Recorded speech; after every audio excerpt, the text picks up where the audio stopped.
My son. Is it really you?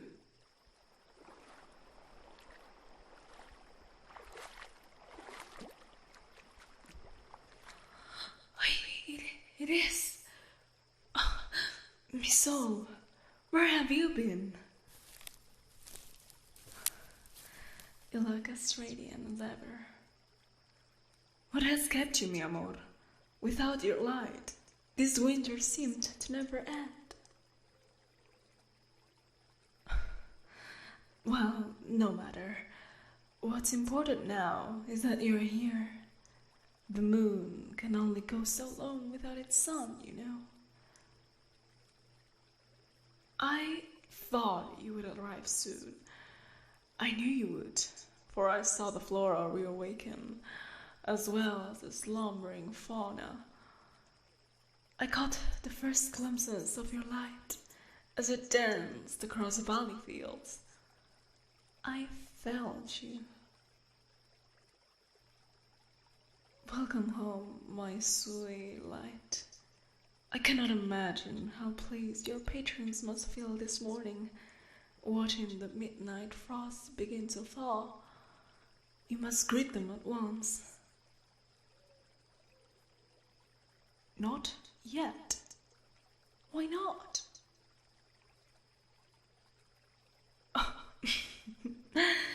Of course, we can spend a little longer together. There's nothing I'd like more, actually. You've been away for far too long. So long, in fact, that I fear the villagers have grown tired of me. Mon amour, when I erased the moon into the sky, day after day, it was inevitable that the humans would grow unimpressed. They want to bask in the sunlight, not the glow of my frosted rings. Furthermore, there are some things you can do that I simply cannot.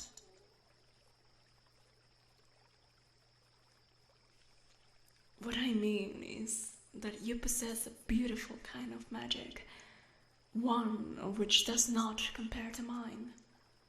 Your light ignites life. It grows crops. It guides those trapped in the dark. And it sparks a certain kind of happiness that only you can conjure. This is why the villagers worship you. This is why I worship you. Yes, I suppose you have a point.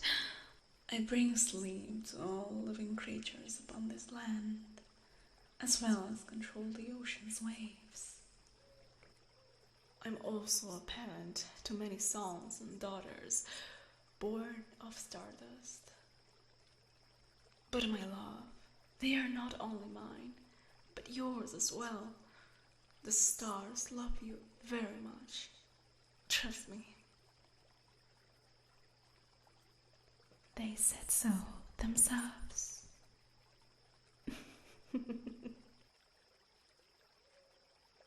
You still look as lustrous as the first dawn. So bright, so gleeful. You haven't changed in the slightest. And that smile. When you smile, I feel human. What sort of spell have you cast upon my poor heart?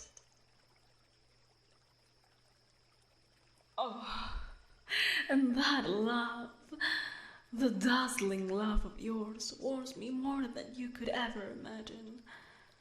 I did right by marrying you, mi sol. I can't imagine where I would be without you. Do you remember when we first met? Yes, back when humans never existed. It was just the flora, fungi, and fauna, as well as me and you, of course. This valley was bountifully floral, with all kinds of flowers, big and small, decorating the hillsides. When I first came across such a sight, I remember thinking to myself, how is this possible? And then up on the hill by the old willow tree, I saw you. As I approached, I saw you were growing even more flowers by the trunk of the tree. I believe they were little daisies and bluebells, if I'm not mistaken. And as I watched you roll up your sleeves and tend to each little bud with the utmost care, my pulse began to quicken. It never used to do that before. I'm not lying. It's true. You somehow gave me a pulse. Simply looking at you bestowed life into my still body. Anyhow, in that moment, I realized how intertwined our lives were about to become. The elders told me that the moon cannot exist without its sun, and they were right. We started to meet more and more, dawn after dusk after dawn, and so forth. And soon enough, we fell in love. Now, as the villagers tend to their land, we continue to hold each other close, like we did all those centuries ago.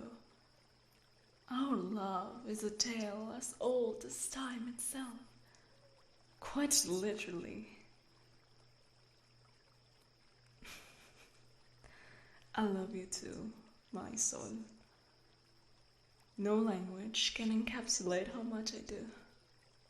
Though I can certainly try. Te amo.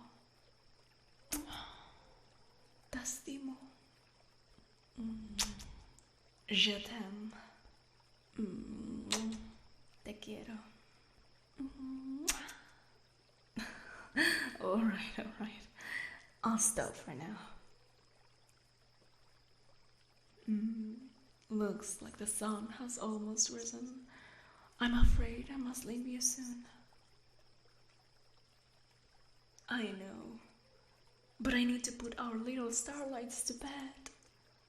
You'll give the village people my best wishes, won't you? Thank you. They're very excited to see you. Why, they've been leaving you an abundance of offerings at the spring shrine. One of them even left you a bottle of hand-pressed wine. I'd be lying if I said I wasn't a little envious. Don't worry, I'm only joking. It pleases me to see them so happy. This winter has been too dark without you.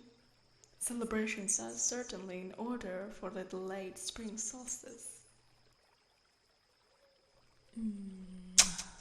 I'll see you again at dusk, mi amor. Me and the stars will wait for you on the horizon.